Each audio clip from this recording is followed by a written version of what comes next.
Hi అండి అందరికీ. ఈరోజు వీడియోలో ఏదైనా స్వీట్ తినాలనిపిస్తే అప్పటికప్పుడు ఇలా ఇంట్లో ఉండే పదార్థాలతో చాలా ఈజీగా చేసేయండి. దీన్ని కొత్తగా వంట నేర్చుకుంటున్న వాళ్ళు కూడా చాలా ఈజీగా చేసేయచ్చు. వీడియో అయితే స్కిప్ చేయకుండా చివరి వరకు చూసేయండి. ముందుగా నేనైతే స్టవ్ ఆన్ చేసుకుని ఒక పాన్ పెట్టుకున్నాను. పాన్ హీట్ అయ్యాక ఒక అరకప్పు వరకు పల్లీలను వేసుకుని ఇలా ఫ్రై చేసుకోండి. ఇలా ఫ్రై అయిన పల్లీలను అయితే పక్కకు తీసేసుకుంటున్నాను.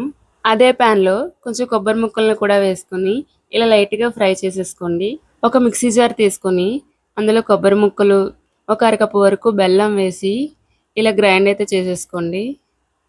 అలాగే దీంట్లో మనం ముందుగా ఫ్రై చేసి పెట్టుకున్న పల్లీలను ఇలా తొక్క తీసేసుకొని దీంట్లో వేసేసుకోండి.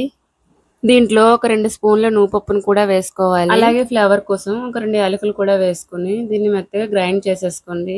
అలాగే దీంట్లో కొద్దిగా నెయ్యి కూడా వేసుకొని ఇలా మొత్తం ఒకసారి కలిపేయండి. ఇలా మిక్స్ చేసిన మిశ్రమాన్ని ఇలా లడ్డూల్లో అయితే చేసేసుకొని ఒక ప్లేట్ లో పెట్టేసుకోండి.